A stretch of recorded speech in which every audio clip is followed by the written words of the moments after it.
അസ്സലാമലൈക്കും hi all welcome back to Maimoon's kitchen. അങ്ങനെ നമ്മളിന്ന് 10ാമത്തെ നോമ്പിലേക്ക് എത്തി. അപ്പം ഇന്നലെ പെട്ടെന്നൊരു ഷോപ്പിങ്ങും കാര്യങ്ങളൊക്കെ വന്നതുകൊണ്ട് പകൽ മുഴുവനും ബിസി ആയിപ്പോയി. അപ്പം മെഞ്ഞാന്നത്തെ വീഡിയോ ഇന്നലെയാണ് ശരിക്കും പോസ്റ്റ് ചെയ്യേണ്ടത്. അത് പിന്നെ ഇന്നലെ ബിസി ആയതുകൊണ്ട് എനിക്ക് എഡിറ്റിംഗ് ഒന്നും നടന്നില്ല. അതാണ് ഞാൻ ഇന്ന് രാവിലെ പോസ്റ്റ് ചെയ്തത്. അപ്പം കുറച്ച് പേരെങ്കിലും വെയിറ്റ് ചെയ്യുന്നുണ്ട് എന്നറിഞ്ഞതിൽ തന്നെ ഭയങ്കര ഹാപ്പിയാണ് ഞാൻ. അപ്പം ഇന്നലത്തെ കുറച്ച് ഷോപ്പിങ്ങും പെട്ടെന്നുള്ളൊരു കുക്കിങ്ങും ഒക്കെ ആയിട്ടുള്ളൊരു വ്ളോഗാണ് ഇന്ന് കാണിക്കുന്നത്.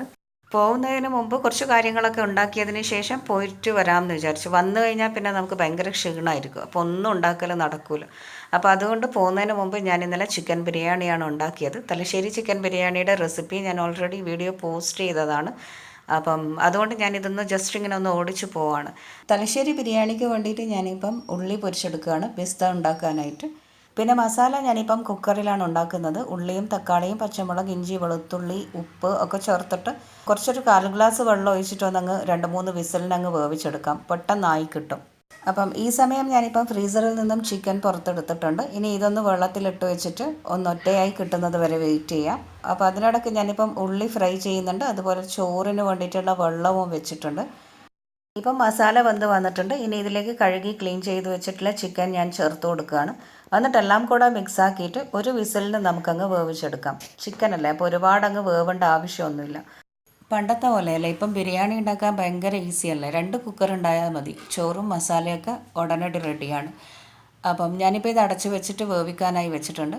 ഇനി ഈ മസാല നമ്മളൊന്ന് എണ്ണയിലിട്ട് മാളിച്ചെടുക്കണം. അപ്പോൾ അതിനായിട്ട് ഞാനിപ്പോൾ ഒരു പാത്രത്തിലേക്ക് കുറച്ച് നെയ്യും ഓയിലും ഒഴിച്ചിട്ടുണ്ട്. എന്നിട്ട് അതിലേക്ക് കുറച്ച് സ്പൈസസ് ആഡ് ചെയ്ത് കൊടുക്കാം. പട്ട ഗ്രാമ്പു ഏലക്ക ബേ ലീഫ് ബിരിയാണി ഇല ഒക്കെ ഇട്ട് കൊടുക്കാം. എന്നിട്ട് ഈ വെന്ത് വന്ന ചിക്കൻ്റെ മസാല ഉണ്ടല്ലോ, അത് നമ്മൾ അതിലേക്ക് അങ്ങ് ഒഴിച്ച് കൊടുക്കണം. എന്നിട്ട് ആ എണ്ണയിൽ കിടന്നിട്ട് നന്നായിട്ടൊന്നങ്ങ് മുരിഞ്ഞ് വെന്ത് കിട്ടണം. ഈ സമയം നമ്മുടെ പൊരിച്ച ഉള്ളിയും റെഡിയായിട്ടുണ്ട്. ഇനി എന്താ ചെയ്യേണ്ടതെന്ന് വെച്ചാൽ ചൂടായി വന്ന ഈ ഓയിലിലേക്ക് നമുക്ക് നേരത്തെ ഉണ്ടാക്കിയ മസാല അങ്ങ് ഇട്ട് കൊടുക്കാം. എന്നിട്ടെല്ലാം കൂടെ നന്നായിട്ടൊന്നങ്ങ് എണ്ണയിൽ പിടിച്ച് കിട്ടാനായിട്ട് നന്നായി വഴറ്റിയെടുക്കാം.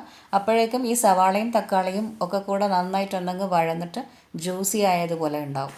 ഇനി ഇതിലേക്ക് നമുക്ക് എന്ത് ചെയ്യാം, കുറച്ച് മഞ്ഞൾപ്പൊടിയും കുറച്ച് ഗരം മസാലയും ചേർത്ത് കൊടുക്കാം. എല്ലാം കൂടെ നന്നായി അങ്ങ് മിക്സാക്കി എടുക്കാം. നന്നായിട്ട് തിളച്ച് വരുമ്പോൾ ഇതിലേക്ക് ഞാനിപ്പം 2 ടേബിൾ സ്പൂൺ തൈര് ചേർത്ത് കൊടുക്കുന്നുണ്ട്.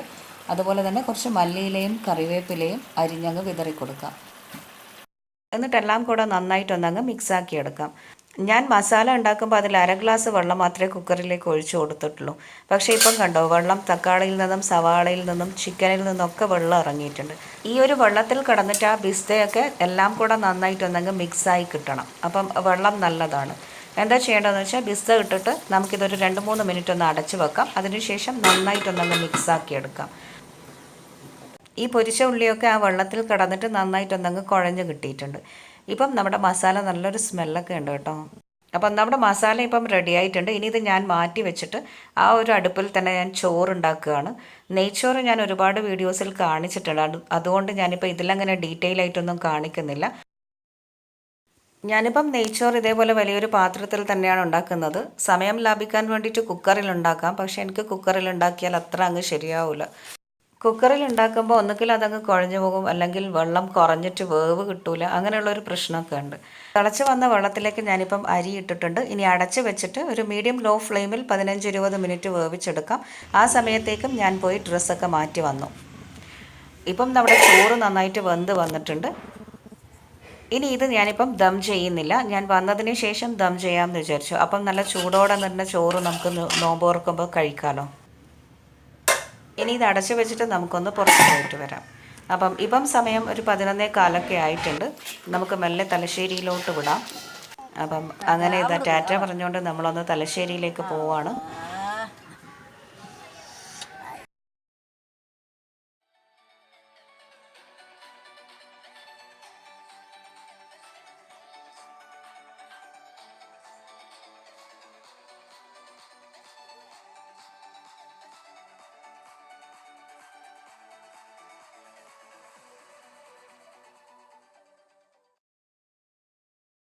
അങ്ങനെ നമ്മളിപ്പം തലശ്ശേരി സെഞ്ച്വറിയിലാണ് കയറിയത്. ഒരുപാട് നല്ല കളക്ഷൻസ് ഉണ്ട്. അതുപോലെ തന്നെ നമുക്ക് അഫോർഡബിൾ ആയിട്ടുള്ള പ്രൈസാണ് ഇവിടെ.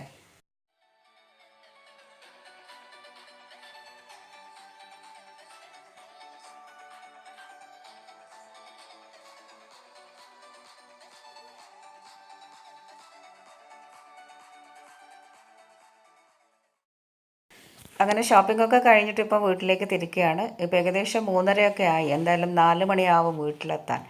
അപ്പോഴേക്കും ബാക്കിയുള്ള കാര്യങ്ങളൊക്കെ ഇനി നോമ്പ് തുറക്ക് വേണ്ടിയിട്ട് കുറച്ച് കാര്യങ്ങളും കൂടെ ഉണ്ടാക്കണം. ചായക്കടിയൊന്നും ആക്കിയിട്ടില്ല. അപ്പോൾ എന്തെങ്കിലുമൊക്കെ ചായക്കടി ഉണ്ടാക്കണ്ടേ. ബ്രെഡ് വാങ്ങിയിട്ടുണ്ടായിരുന്നു. അപ്പം പിന്നെ വിചാരിച്ചു എന്തായാലും ബ്രെഡിൻ്റെ ഒരു സാൻഡ്വിച്ച് തന്നെ ഉണ്ടാക്കാമെന്ന്. വീട്ടിലെത്തുമ്പോഴേക്കും 4:30 കഴിഞ്ഞു. അപ്പോൾ പിന്നെ പെട്ടെന്ന് വന്നിട്ടൊരു ചിക്കൻ്റെ മസാല ഉണ്ടാക്കി. സാധാരണ നമ്മുടെ ഇറച്ചിപ്പത്തലിൻ്റെ ആ ഒരു മസാല തന്നെയാണ്.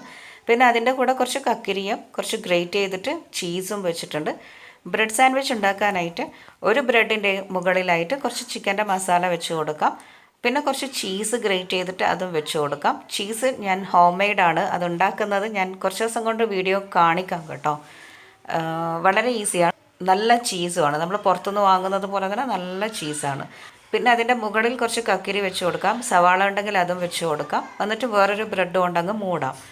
ഇങ്ങനെ എല്ലാം റെഡിയാക്കി വെച്ചിട്ട് ഞാനിപ്പോൾ ഒരു സാൻഡ്വിച്ച് മേക്കറിലാണ് സാൻഡ്വിച്ച് ഉണ്ടാക്കുന്നത്. അപ്പം സാൻഡ്വിച്ച് മേക്കർ ഓൺ ചെയ്തിട്ട് കുറച്ച് ഓയിൽ തടവി കൊടുത്തിട്ട് 2 ബ്രെഡ് ഇതേപോലെ വെച്ചിട്ട് അങ്ങ് ക്ലോസ് ചെയ്യാം. ക്ലോസ് ചെയ്ത് കഴിഞ്ഞാൽ ഇതിൻ്റെ ആ ഒരു റെഡി ടു കുക്ക് എന്ന് പറഞ്ഞിട്ട് ക്ലോസ് ചെയ്യുമ്പോൾ അവിടെ ഒരു റെഡ് ലൈറ്റ് കത്തും. കുക്കായി കഴിഞ്ഞു കഴിഞ്ഞാൽ ആ ലൈറ്റ് അങ്ങ് ഓഫ് ചെയ്യും. അപ്പം നമുക്കിത് തുറന്നിട്ട് ബ്രെഡ് അങ്ങ് പുറത്തേക്ക് എടുക്കാം. ബ്രെഡ് എടുക്കുമ്പം ശ്രദ്ധിക്കണം, നല്ല ചൂടാണ്, കൈ കൊണ്ട് എടുക്കാൻ പറ്റില്ല. ഒരു ഇറുക്കി വെച്ചിട്ട് അങ്ങ് എടുക്കാം. പിന്നെ ഒരു ബ്രെഡിനെ 2ആയിട്ടാണ് ഇതിൽ കിട്ടുക. അങ്ങനെ നമ്മുടെ ടേസ്റ്റി ആയിട്ടുള്ള ബ്രെഡ് സാൻഡ്വിച്ച് ഇവിടെ റെഡിയായി. പിന്നെ മുട്ടയും പൊരിക്കാമെന്ന് വിചാരിച്ചു. അതിനായിട്ടൊരു ചീനച്ചട്ടിയിൽ കുറച്ച് ഓയിൽ ഒഴിച്ച് കൊടുത്തിട്ട് മുളക് പൊടി, മഞ്ഞൾപ്പൊടി, ഉപ്പ് എന്നിവ ഇട്ടിട്ട് നന്നായിട്ടൊന്നങ്ങ് മിക്സ് ആക്കിയെടുക്കാം. ലോ ഫ്ലെയിമിലാണ് വെക്കേണ്ടത്. മുളക് പൊടി കരിഞ്ഞു പോകരുത്. നന്നായി മിക്സ് ആക്കിയിട്ട് ഇതിലേക്ക് നമുക്ക് എന്ത് ചെയ്യാം, വേവിച്ച് വെച്ചിട്ടുള്ള മുട്ട ഇട്ട് കൊടുക്കാം. എന്നിട്ട് നന്നായിട്ടൊന്നങ്ങ് മിക്സ് ആക്കിയെടുക്കാം. മുട്ട കരന്ന് പൊരിക്കുക എന്നാണ് പറയുക. കരന്ന് എന്ന് പറയുന്നത് ലൈൻ ഇട്ട് കൊടുക്കുന്നത്. മുട്ടയിലേക്ക് മസാല ഉള്ളിലേക്ക് കയറാൻ വേണ്ടിയിട്ട് ലൈൻ ഇട്ട് കൊടുക്കുന്നതിനെയാണ് അങ്ങനെ പറയാം. പണ്ടൊക്കെ മുട്ട പൊരിച്ചത് ഡെയിലി നോമ്പിനുണ്ടാവും. ഇപ്പോൾ അതിനൊക്കെ ഒരു കുറവ് വന്നിട്ടുണ്ട്. എല്ലാം കൂടെ നന്നായിട്ടങ്ങ് മിക്സ് ആക്കിയെടുക്കാം. എണ്ണയിലേക്ക് മുളക് പൊടിയും മഞ്ഞൾപ്പൊടിയൊക്കെ മിക്സ് ആക്കിയിട്ട് ഇതേപോലെ മുട്ട ഇട്ട് കൊടുക്കുമ്പം മുട്ടയിൽ എല്ലായിടത്തും മസാല അങ്ങ് പിടിച്ച് കിട്ടും. അങ്ങനെ നമ്മുടെ ടേസ്റ്റി ആയിട്ടുള്ള മുട്ട പൊരിച്ചത് റെഡിയായി. നോമ്പ് തുറക്കാനായിട്ട് നമ്മുടെ വിഭവങ്ങളെല്ലാം റെഡിയായി. നോമ്പ് തുറക്കാനായിട്ട് തേങ്ങാ ജ്യൂസ് ഉണ്ടാക്കിയതിനു, പക്ഷെ അതെനിക്ക് കാണിക്കാൻ വീഡിയോ അത്ര ക്ലിയർ ഇല്ല. അതുകൊണ്ട് ഡീറ്റെയിൽ ആയിട്ട് പിന്നെ കാണിക്കാം. അങ്ങനെ എൻ്റെ ഈ ചെറിയ വ്ളോഗ് എല്ലാവർക്കും ഇഷ്ടമായെന്ന് വിചാരിക്കുന്നു. Thank you. ബൈ.